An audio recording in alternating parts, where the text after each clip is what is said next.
everybody, thanks for joining me today. My name's Stella Jane Penn. For anybody that doesn't know me, I'm located in the United Kingdom.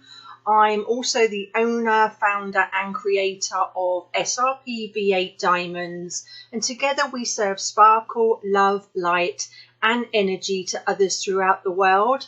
Today I've actually asked two amazing people to join us here and share with you globally across the universe. It's going to be a very, very relaxed, very unusual health talk, just us sharing basically just some tips with you. So I want to introduce them to you shortly. It is going to follow after a little bit of music and just a very, very short introduction. And I look forward to sharing it with you.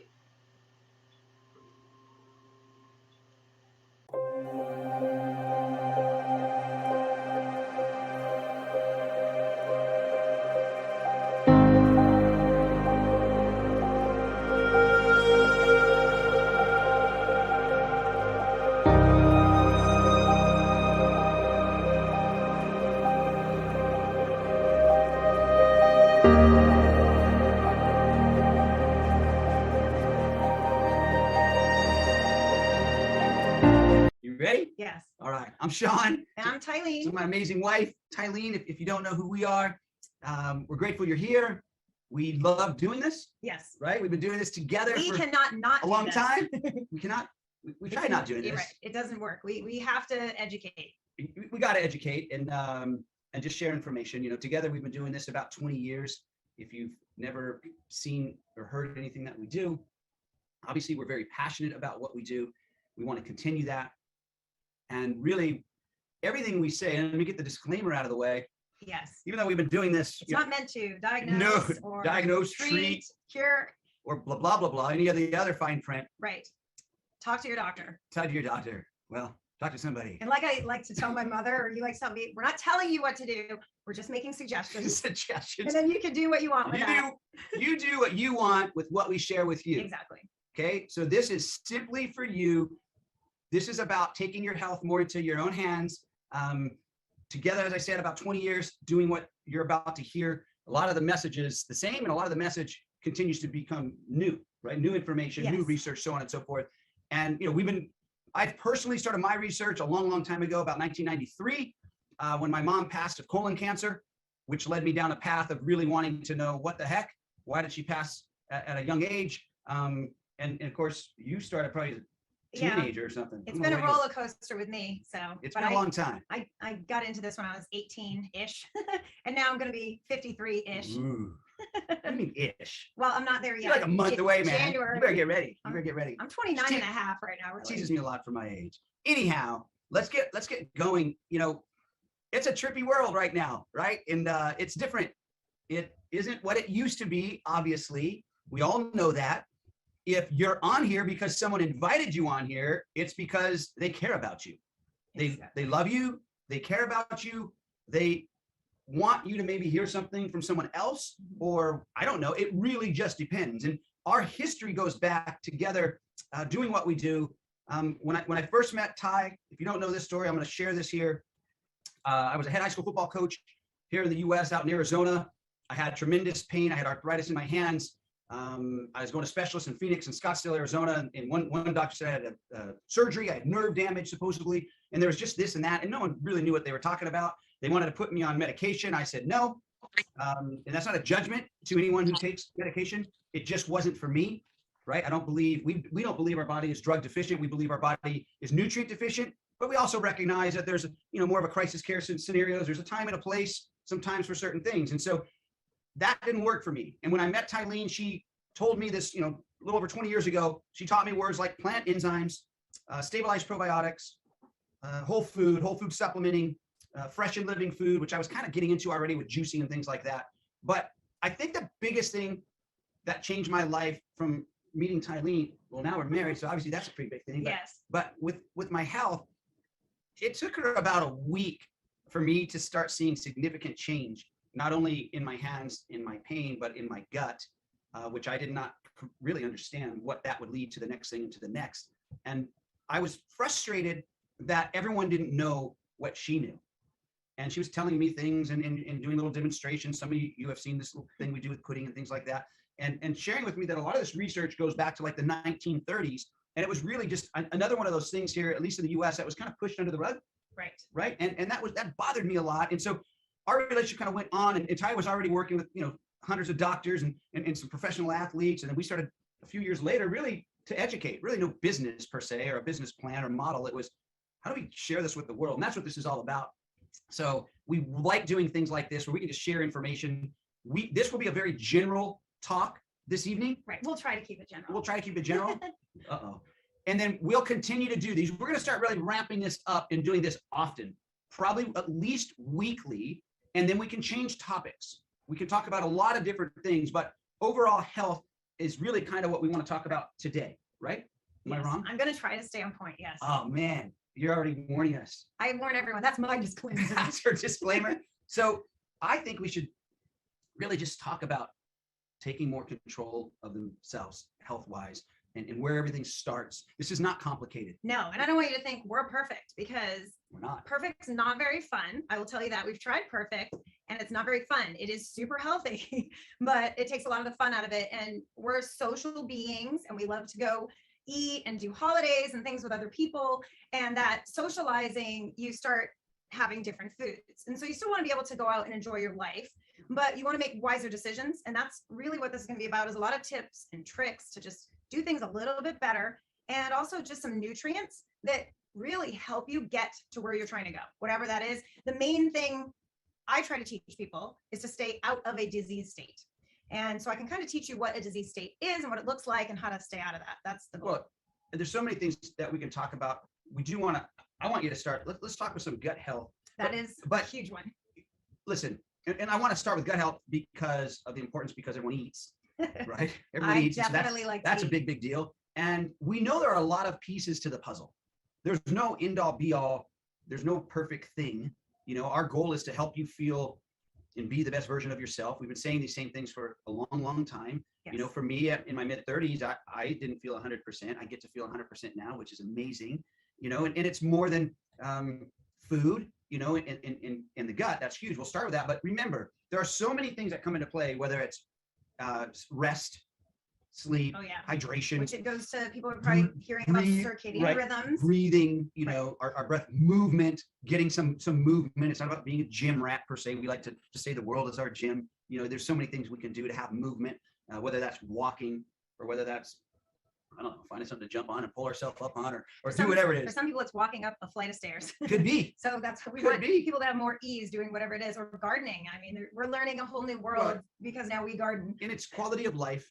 We have 6 kids and 9 grandkids, and you got a lot of energy for those grandkids. You want to be in a good mood. Yeah. A lot of this is going to affect your brain. And so you're not going to want to go to the gym. You're not going to want to take that walk. You're not going to want to play with the grandkids if you're not in a good mood.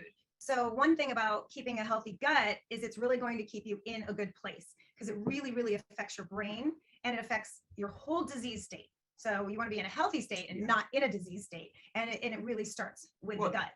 So let's talk gut, but let's talk first about what we're putting in our mouth. Yeah, I can give some what tips we're on consuming, right? And again, we're not on any specific diet. that. Right. We're not perfect, as Tylene said. We like to eat naughty things sometimes. Right. The majority of the time, we eat pretty good, right? For the majority of the time. And that's what I want to impress on everyone listening, is that you don't have to be perfect. And every time you see another New York bestseller list of a diet or whatever, there's been a gazillion. And the main thing that they're all going to say, and to what gives you success, is they're getting rid of all the packaged foods, the things that just don't feed your body correctly. So when we talk about whole foods, what we're talking about is something hopefully that's not in a package. And I do buy packaged foods. Hopefully I'll be able to show you some of the ones that I do buy. But the goal is to eat foods that aren't in a package. So you go and get broccoli, you go and get spinach, you go and get foods that are a whole food. Real food. Right. A whole food. We talk a lot about fresh and living food. And by the way, this is not, some of you are on a specific diet.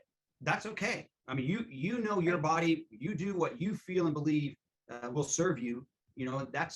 That's what we always, learn to listen to your body.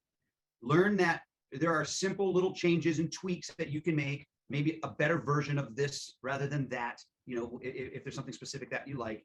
For me, people always say, well, Sean, what do you eat? My little routine is, You know, I have one little cup of coffee in the morning, and I always have a cup of 1-2 apples. That's just kind of a thing for me. That fresh and living piece. I'm getting a couple apples, not with my coffee, but after I have some. That coffee's kind of a little ceremonial I don't even know thing. if that would taste good. Right. Or maybe a little matcha green tea, you know, and Ty drinks a lot of tea. Yeah, I don't do coffee. And, you know, and there's nothing wrong with coffee. I just don't like the taste. So I do teas. She does tea. But again, going back to coffee, I may have that little cup and really enjoy it, but none of us are caffeine deficient. So it's not like we should be looking to coffee to make us go, right? You know, nutrients and absorption of those nutrients is what should make us go, should make us be lively, should make us more. We like to call it true energy. True energy. You want to be able to create true energy from the foods you're eating. That's the whole reason you're eating, is to create ATP, and that's your energy, adenosine triphosphate. So in order to get that good, real energy, not stimulant energy. And so caffeine is going to give you a stimulant energy, which, you know, kicks you in the butt and gets you going for the day. That's cool. But we want you to be able to know the difference between both. And that's more of it like a treat. Well, same thing with different desserts. It's a treat. Eating some heavy meats, that could be a treat. It's what's happening in society is we overdo specific things and we don't have a balance. Even good things. Yeah, we read something or someone reads it. Oh, right. I'm going to live on coconut oil, and then next thing you know, you're drinking it 24/7, or raw apple cider vinegar, and you're drinking it 24/7. And it's not about that. That you really want a balance for many different reasons. And if you watch animals and their behavior, they're going to have a balance. They're going to nibble on different things as you watch them if they were in the wild.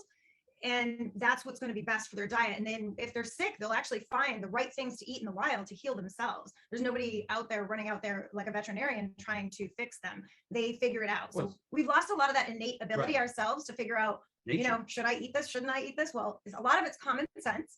So a Twinkie is not from nature. I mean, hate to break it to you.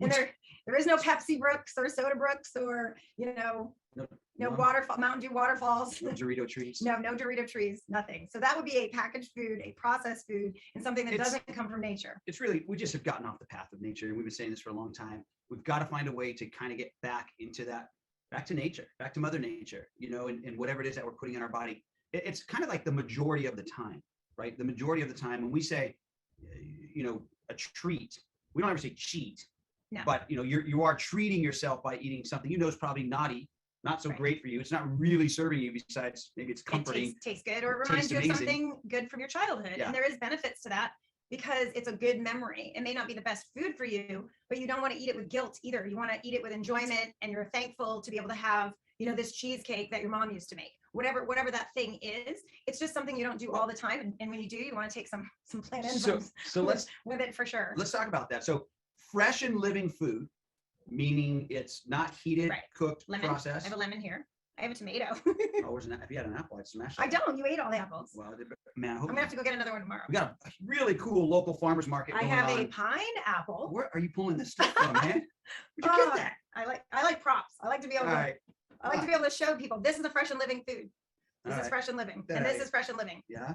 And it's good to have in your water every morning because all night long your body's dumping toxins. So when you wake up in the morning, you want to flush them all out, and that's really, really important to kind of start your day fresh. Yeah, that's really the first thing even prior to my coffee is to have that lemon water. That's kind of that, you know, have some water, have some lemon water before I go in, and you know, while my coffee's getting ready and heating up or what have you. Then I have my one little cup of coffee, and it's amazing, and I love it. And if you're not into the lemon water, chug it, just like down it, and then drink your tea or your coffee slowly and ceremoniously and enjoy it. But you really want to get that lemon water in. When you eat this type of food or consume, like my apples I'm talking about, the life force, the enzyme activity, right? The life of that food is present. It's still there. It's alive. And when you eat fresh and living food, it's a much easier, simpler scenario typically on the body because there's no pressure on the body to what do I do with this thing that's dead? Because when we heat it, we kill it. And now that body, our body's like, well, I don't really know what that is. It could be a good piece of salmon or whatever it is, but when you heat it and kill it, now your body's like, well, I don't recognize this. What do I do with this? And now the signal to the brain is, hey, we need some help, man. Let's get some enzymes. Do we have enough enzymes in our pancreas to spit those out to help us break down that specific thing down to, let's say it's protein. Your body doesn't know if it's a piece of chicken breast or a protein bar. It's looking for the amino acid, right? And you want to talk about that a little bit? it's just more taxing on the body when you eat cooked and processed food. Processed food is going to be a lot more taxing. One reason processed food is going to be so taxing is there isn't an enzyme for red dye this and yellow dye that and preservative this and preservative that. And something's been enriched and fortified. Usually they're doing it with, not good things. And it's very hard on the body. So there isn't even an enzyme to break that specific thing down, and your liver has to do with it. And then it has to deal with it. And then that's very taxing on the liver. And people are starting to have all kinds of liver issues nowadays, which we never used to see a long time ago. We're seeing all kinds of things. We're seeing thyroid issues. I don't even know if everyone understands that when you tax your adrenals daily and you put your adrenals into fight or flight all the time, you're going to pull from the thyroid also. Well, tell them what that means. How do you tax your adrenals? Oh my gosh, it's just a lot of stimulants. So like the extra caffeine, where you're just like a pot of coffee, maybe. Right. So I'll give you an example. If you're able to drink a bunch of coffee before you go to bed and you're going, I'm fine, I'm going to sleep like a baby. That's not a good thing. That means your adrenals are pretty taxed. If I drank a cup of coffee, I'm going to feel it. And that's what you still want to be able to know what it feels like to use adrenaline and also to have true energy. So there's a lot of different things. That's totally other topics. Energy and drinks and things like that. Right. Energy drinks, super taxing on the body, but cooked food, taxing on the body. Let's go back to it. I want to break this down as simply, keep it really simple. So our body has these enzymes, right? That when we do eat food that's heated, cooked, or processed, and the enzymes are no longer present, hopefully we have enough. We like to call it a little bank account, ATM machine, whatever you want to call it. So we're talking about your pancreas, but there are enzymes in your saliva, but there would still even be less of those as we age. Starts with chewing, right, in your saliva. So you're telling the body it's time, right? I mean, it's one of the reasons I don't chew gum, and it's because it's going to send a signal that you need enzymes, that you have something in your mouth that needs to be broken down, and you're wasting enzymes. It's really about preservation. Right. Literally everything we're going to teach is about preservation, anti-aging, and being conservative in the body. The body likes to be conservative. Nature's conservative. It's just, that's how it is. The other thing I want to mention when we talk about nature, whether it's an apple, an orange, a tomato, a lemon or whatever, is it's whole. Right. It's not fractionated. It's not a piece of, it's the whole thing. That's whatever your belief is, the power to bees, right? Was the creator, these plants, these fruits, these vegetables were created in nature's whole. It has all the parts together that make it work together. This will have tons of phytonutrients. A lot of you have seen different commercials over the years where they'll go, oh, this product now has lycopene in it. If that product had taken a whole food and put the whole tomato in it, it would have already had the lycopene in it. And so that's what we're talking about when we're talking about whole food. We're talking about you're getting all the components and the phytonutrients that nature has to give you to heal a ton of different things. And so when we say everything starts in the gut, it truly does. And so obviously we don't need to tell you that, a donut's probably not as good as something else to consume, nor are we like just raw foodists. Again, we're not paleo, haleo, keto, Frito, Cheeto, carnivore, Tito. We're not any of those. And we're not judging any of those. We're not vegetarian. We're not vegan. We're not anything. Okay. We're just human beings that like to eat, that understand that to eat, we want to eat to live, eat to create that true energy, that vitality. We want it. That's what food is for. We don't go against rules. It's not like we're breaking rules. We don't like breakfast, lunch. I mean, whoever made that up, right? There's history to that, but we don't believe in that. That's just, which it goes back to listen to your body. Right. So if you're not hungry, don't eat. Right. You don't go, oh, look, it's noon, I have to have lunch. That's not the case. That's why intermittent fasting and fasting in general has become so popular. And it's really because it's giving the body a break. And it's allowing the body to take that time to get rid of old cells and all kinds of debris in the body. And when you just constantly keep eating, snack after snack after snack, whatever it is, it's taxing on the body because it never gives the body a chance to get rid of all that debris and to breathe for a minute. So that's why people are getting such great results from doing certain fasts. And some of you naturally fast because you are already listening to your body. You just gotta wait. Yeah, they're not craving breakfast, or maybe you're not craving dinner, and that's sometimes I wait to have those apples. I don't have them right away or whatever it is. But and our lifestyles are all different. Some of you work out more, some of you have more stress, some of you physically are doing more, and maybe your body's looking for a little more protein or whatever it is. We get all that. We understand all that. But let's go back to the gut. The reason why it's so important is a couple of reasons. One, you want to get every nutrient possible out of the food you're eating. So that's why eating nutrient-dense food is very helpful. Part two is you want to process out of the body what your body is not wanting at that particular time or moment, and let's get rid of it. Let's we do poop seminars, and let's get that out of the body, out of the system. And the very interesting, intriguing thing here is that you can kind of go back and trace pretty much any state of disease, sickness, what have you, back to some form of inflammation. Something went wrong over a period of time. And, it's not like type jokes, it's not like you're going to go eat one burger right now, a big old burger, and then die, or a pizza. It's over time. It's this repetition, and we start to tap out our little enzyme bank account. But the mystery is, what did we start our life with? And that goes back to your parents, your grandparents, your great grandparents. So if we were all the same age, born on the same day, same time, all of us on here, there's almost a couple hundred people on here now, we would have a different amount of the specific enzymes in our body to break down specific food groups, whether they were fats, proteins, sugars, carbohydrates, right? All these things. And the easiest one to relate to is, if you know anyone, maybe it's yourself, possibly is lactose intolerant. That is, when I say the easiest, because it's very common and it's something you feel, that simply means your body has ran out of lactase. You can't break your milk sugars down completely, which causes some uncomfortable. Or people smell it because they get gassy. Hey. So somebody's going to know that you're not breaking down your dairy and stuff. Hey, it wouldn't be me. Wouldn't be me. Wouldn't be me. I take my enzymes. Yeah. Oh, yes, you do. So, and the mystery is, because of that, we're seeing these issues at younger and younger ages. And that's not right. I thought having that in my hands in my mid-30s was horrible. Well, now you got these little ones with the same thing going on, and that's 7 and 8-year-olds. And so what used to be older people health issues, sicknesses, are now, that's kind of gone out the window.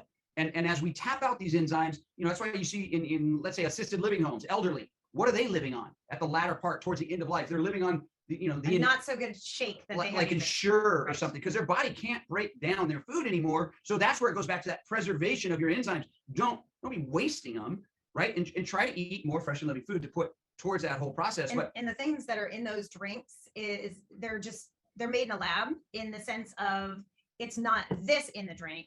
It is chemicals put together that are synthetic, and they're not very good for the body, and they're not going to do what they need to do. You're better off going into a nursing home for your grandmother or whoever and making a smoothie, something that's going to give them tons of good nutrients that are from whole foods, not something that's been packaged and sitting on a shelf with synthetic ingredients for who knows. No, I mean, if this tomato looks pretty good and it's organic, and I didn't get this at the farmer's market, we're going to run out there when we're done. I know our farmer's market goes on until 8 o'clock at night. We're in Ocean Beach. It's kind of weird down here. It's kind of, I won't go into that whole conversation, but obviously when you get these apples and they look perfect and they're perfectly red, and then you bite into them and they don't, when the air hits it, it's supposed to start to oxidize. Kind of that enzyme activity it should start to brown. If they're not, we like to call that fake food. It looks super cool on the outside, but that's where it comes back to this local stuff, this fresh and living food. Not that you have to always just eat that. No, but a good practice is to try to start doing 50% before you go to bed at night. Go, how much raw food have I had even in a day? And so that way I'm not changing your diet at all. We're just saying, whatever you're eating, are you eating half of it? So if you have a plate, is half of that plate fresh and living food, because life gives life. Right. So all of that, the nutrients that is in that living food is just giving to the body without taxing it at all, like a cooked food does, and just giving you those nutrients. So if I could encourage you to do one thing when we're off the screen tonight, that would be tomorrow, look at your day and just say, did I have any fresh and living food throughout the day? Well, tonight that you'll just might beat yourself up that you didn't do it. So tomorrow morning, now, man, in the morning, whatever tonight. It's 2 a.m. and all right, for those people, they're not, I don't even want you to eat people right in the now. US, it starts tonight.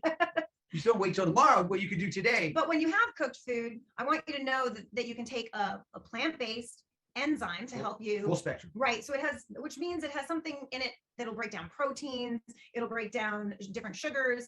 So you want that full spectrum plant-based enzyme as you're eating a cooked food. That is key to not tax the body as much. I think the biggest thing also, besides the health benefits, because I want you to talk about the river of life. I want you to talk about our blood. But before that, you can check your own research, but the majority of our immune system is in the gut, if you didn't already know that. Why wouldn't you want to take care of your immune system, right? I mean, that doesn't make any sense. And so take care of the gut to start taking care of your immune system. If 70, 80% or whatever research you look at, that's where it's starting. It's in the gut. The gut-brain connection is a big, big deal. Your body, your good vitamin Bs, and these things are trying to create, this friendly gut bacteria, all of that good stuff, which feeds the brain. We got a lot of brain issues going on out there, and that's been going on for a while, but now it's worse. And so whether it's, I don't know, it could be PTSD, anxiety, it could be ADD, ADHD, A, B, C, D, E, F, G, whatever it is, gamer, I mean, there's so many different health issues now in the brain, and and everyone's just jumping on. Let's get on the medication train, and then which creates this, which creates that. Instead of just taking a step back from you guys, this isn't that hard. Take a step back and see what's going on, what you're doing on a daily basis, on a regular basis. But I want Tylene, let's talk just for a couple minutes on if you're not breaking your food and absorbing all the nutrients. And then step two, like in my mom's case, she passed a colon cancer at 63, 64. She wasn't processing out her food. And I remember as a kid, I'm the youngest of 8, my mom would be in the restroom a long time, like hours sometimes. I thought she was just hiding from us, trying to get a timeout and take a break. Was part of it. That's probably part of it. But she couldn't go to the bathroom. She couldn't poop, man. No, and actually it's a big woman issue, let me tell you. I'm seeing it more in men now too, but there's several different reasons why. Well, because it's not cool to poop. So girls tend to be embarrassed and then they hold it. You're about like in school. This starts at a very young age. And this is a psychological thing at a very young age, and you hold it. So instead of that peristalsis action, that wave-like motion, pushing things out and triggering, hey, I gotta go to the bathroom, and running and going at that moment, you hold it maybe all day. And so school gets out at 3, 4 o'clock in the afternoon. By the time you get home and get into your perfect bathroom with perfect lighting, and then you're like hoping you can poop on command. Like music. Yeah, it's Quiet. not gonna happen. Fan going so no one hears you. Yeah, Not her. If people even have fans. She doesn't have that issue. No, I don't care. I'll poop with the door open. I don't care. I'm like, nope, I'm getting these toxins out. It's amazing. I'm getting the toxins out. Amazing. So the key is you want to get toxins out. If you have to poop, you go. Don't ever Yeah. hold it in. But then with little boys, what I see is, of course, they pee standing up. They don't sit down. So they don't trigger that response to poop at that moment. And so even though it's cooler for boys to poop and they're like laugh about it, they said poop, it's just they're still not triggering it because they're always in a rush. I'm going to go back outside and play, or I'm going to go do football, and they run in, they pee, and then that's it. And then they don't trigger and sit and get that response. So then you see now later in life a lot of colon cancers with men and women, and it's a definite issue because you need to get the toxicity out. There is a reason it's ready to go. If you're eating, you should be pooping. It's kind of back to that diaper deal. I mean, just think of an animal or a kid. You feed them, and a few minutes later triggers, hey, let's remove the bad because not the meal you just ate. No, obviously, but takes but hours. the meals from before. Right, you want to You want to keep it going. You want to keep that cycle going. No, and if you're eating 3 meals a day and you don't poop for 3 days, that's a lot of meals just sitting in there. And what happens is it putrefies and gets toxic. So even if it was sitting in your garbage or in your garbage disposal and you never turned it on, it's going to smell and be disgusting and start rotting. That's exactly what happens in your colon. And so when we talk about the immune system, being in the gut, a good portion of it is when your food goes in, you have all of these good bacteria that have to police, oh, is this a good thing that I can utilize and turn into something for, the human that I'm living in? Or is this something bad that has to leave? And that's why we need 3 pounds of friendly bacteria in our guts at all times. And that's why it's so important to have stabilized probiotics, so they make it through the gut all the way into the digestive tract, where they can actually colonize and create, families down there that can help you. You kind of think about when you're saying stabilized, basically shelf stable in a sense. Right. They're basically like sleeping, cryogenic state kind of, and they don't come alive until you take them and you have them with water. Right. Then they're going to start coming alive and colonizing in your intestinal tract where you want them. Instead of probably spending more money buying a refrigerated probiotic, that's if it has to be refrigerated, how's it going to It may not live inside your body temperature? I mean, it'll help, but it's not going to do what it's fully. I personally, stabilized have been the best for me, and that's what I formulate with because I make products. And so I will formulate and use stabilized probiotics because they've been the most successful with all of the doctors that I've worked with for years and years and years. So they're very, very good. Just to keep this thing moving. Let's talk about the blood, and if we're not pooping. Well, it goes hand in hand. The river of life. River of life it goes hand in hand with what Sean was saying about your immune system being there and the probiotics and everything. What happens is when you don't go to the bathroom or you eat far too much, say you are going to the bathroom, you're like, I don't have a problem, I go to the bathroom. But a lot of that can be misleading as well because you're eating a lot. We're big volume eaters compared to back in the day. We eat a lot of food. And so what happens is that kind of stretches the colon out. A lot of the food gets stuck in pockets, which you guys would be familiar with diverticulitis.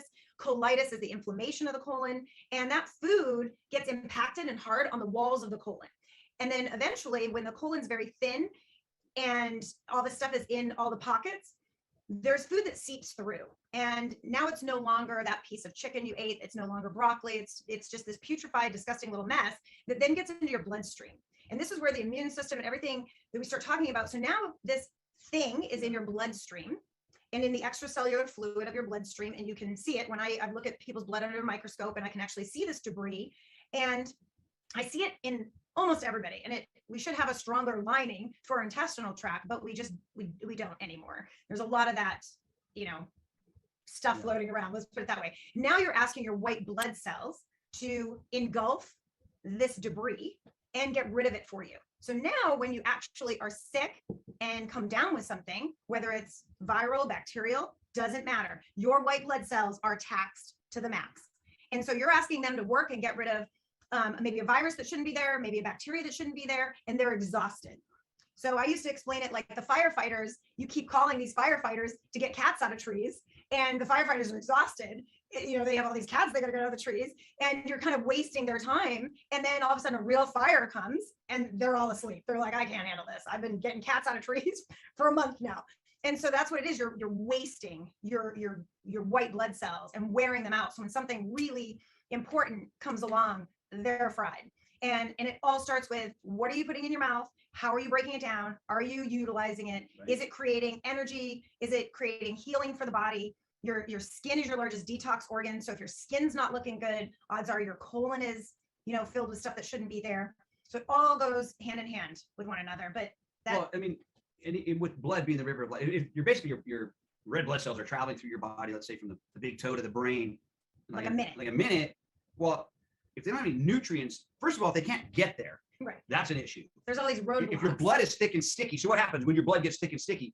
What happens? The doc says, and we love our docs, this isn't a doctor thing, they put you on what? A blood thinner, which, okay, so now your blood's flowing, but it's still dirty.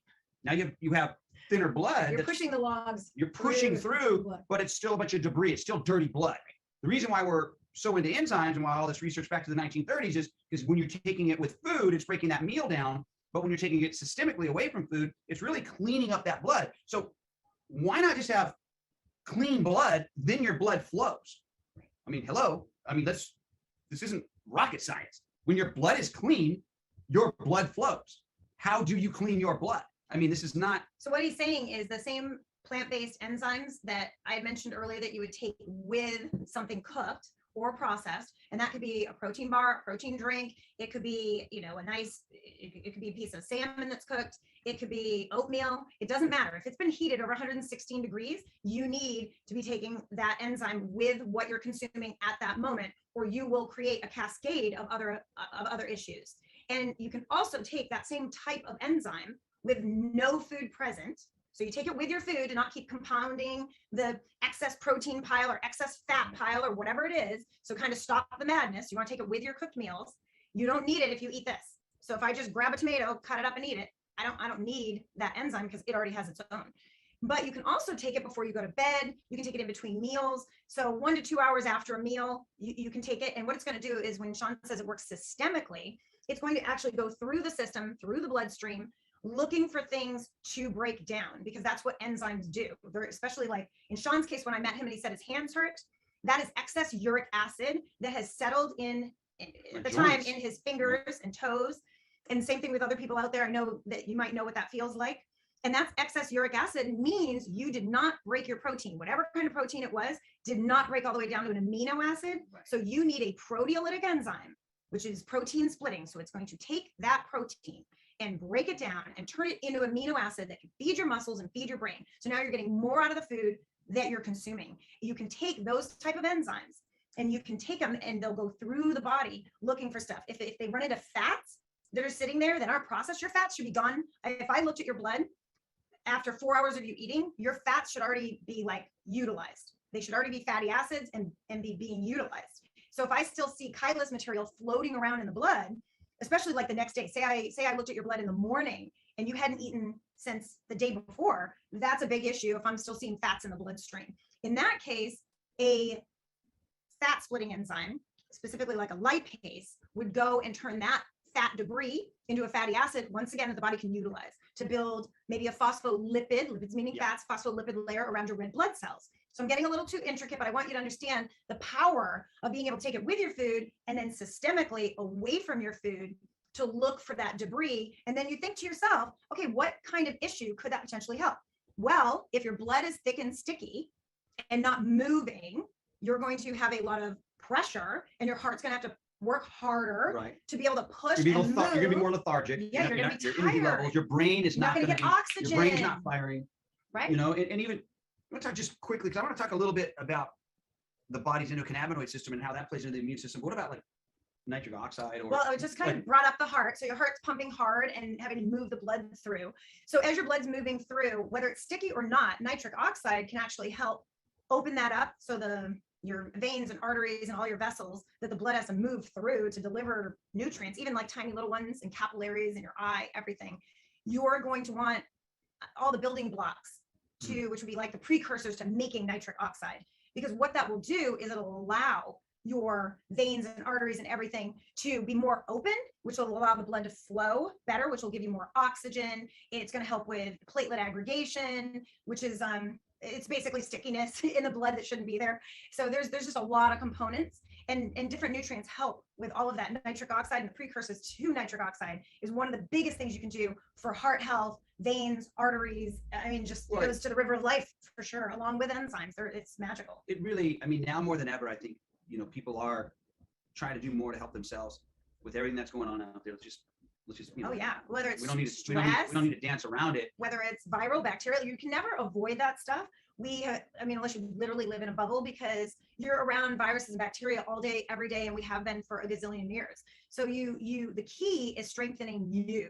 And if you just fill your body with soda every day, or you're smoking cigarettes every day, or doing something debilitating to the body and not giving to the body, you've depleted your bank account. And when any invader comes along, you're going to have a harder time dealing with it than the next person. So it's about making little bitty baby steps of making better decisions. And then also knowing the tips and tricks and tools like we have access to, and we worked with all the athletes, and you wonder why certain people, you know, are able to get better faster. Right. And it's because they do know some of these secrets. When we work with, you know, NBA basketball teams or NHL hockey teams or NFL football players or Major League Baseball players or NCAA, collegiate, Olympic, X Games, whatever, it's preventative. How do you stay healthy?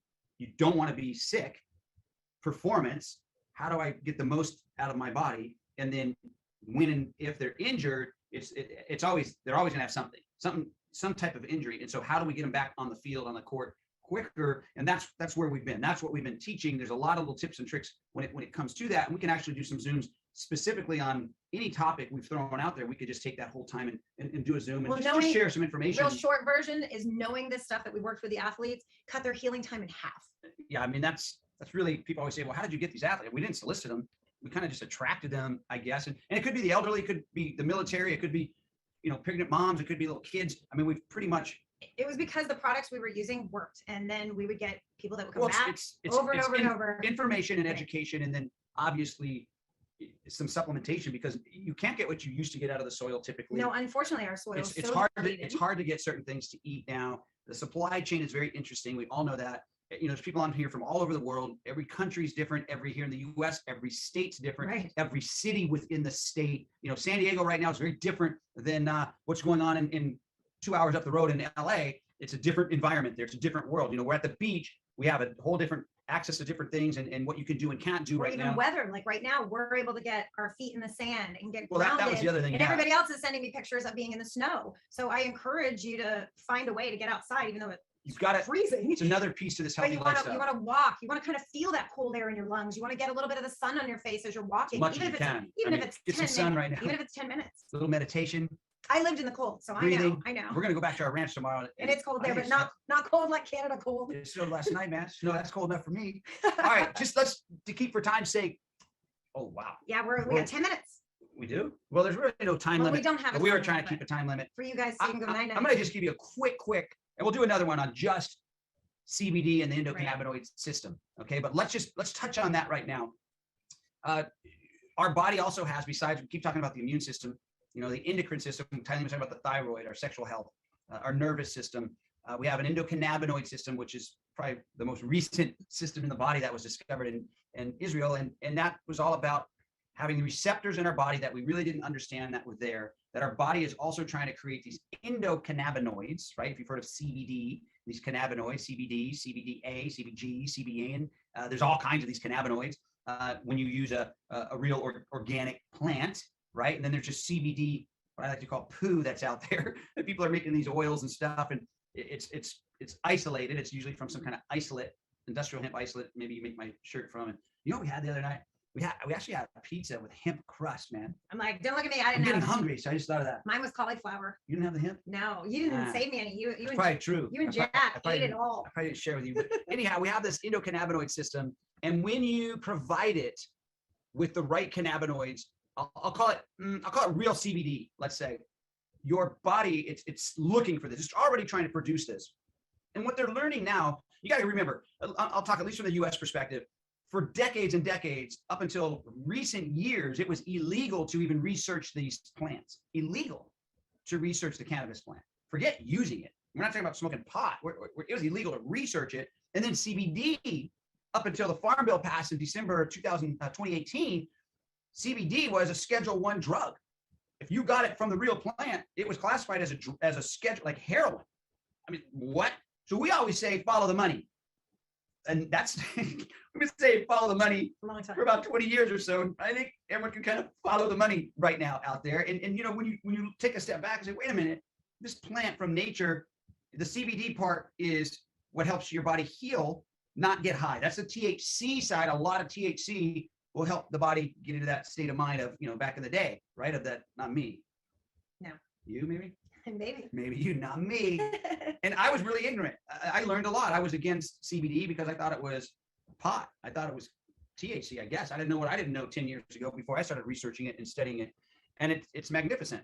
And it's the endocannabinoid system is kind of like your master communicating system in the body, which helps regulate things. When these receptors are kind of filled, if you will, your body goes into that. Your body's out. We're trying to get ourselves into homeostasis, right? That perfect balance. And whether it's meditation, food, yoga, you know, breathing, breath work, all these different things, getting grounded outside. Everyone's seeking that. If you're trying to have good health, you should be seeking these things. And the endocannabinoid system is kind of the master of that, which is super cool. And you've got a couple big receptors, but what they're finding is, and one's near the brain, you know, CB1, there's CB1, CB2. What they're discovering now is that your endocannabinoids, your body trying to make these endocannabinoids, and then you can maybe consume. We work with a really cool patented process, whole plant, whole flower, what we call fluid. Yeah, not one where you would smoke. No, and you know, we've done that for many years, whether it was with cancer folks or autism or athletes or medicinal. PTSD or whatever. There's so many things right there, but so preventative and so imperative for your immune system as well is this whole flower fluid. You know, and what they're learning is that now there's people who aren't getting enough nutrients, their omega-3s, have a harder time your body is struggling trying to produce endocannabinoids, and you need this stuff. This stuff is part of the whole. Look, the body works as one. Everything works together. It's very smart. And when you're deficient in an area, now you got issues. Now that's where the issues start. Or when you go in and they start removing body parts, like you're a car. Oh, you don't need that anymore. Let's just rip that out. No, a car, they put them back in. That's true. You get a new part. You the get a new part. body, you just rip them out. Typically, like, see ya. Oh, you don't need that, you know, We're good. gallbladder anymore. Nope. But isn't that like your liver's best friend? I mean, those guys, Yeah, they work sad. together, man. And so they're just ripping out body parts. It's like, well, wait a minute. They were put there for a reason. There's a purpose there. Let's try to see what the body can do to kind of. It's going to put a strain on another part of the body. Exactly. For Let's allow the body to see what it can do on its own when given the right opportunity. That's what this is all about. And, you know, we work with this fluid. Magical, I think it's magical, organic fluid, whole flower we have fluid. it in a metered dose, so we work with a lot of doctors, and it's in a spray form, and you actually just kind of spray in each cheek, and it will go directly to the brain, which is absorbs so higher than incredible. any CBD out there. Most CBD oils only absorb between 4 and 8% if you're lucky, and they don't talk about that, and that's why they have you put stuff under your tongue and hold it there for a minute.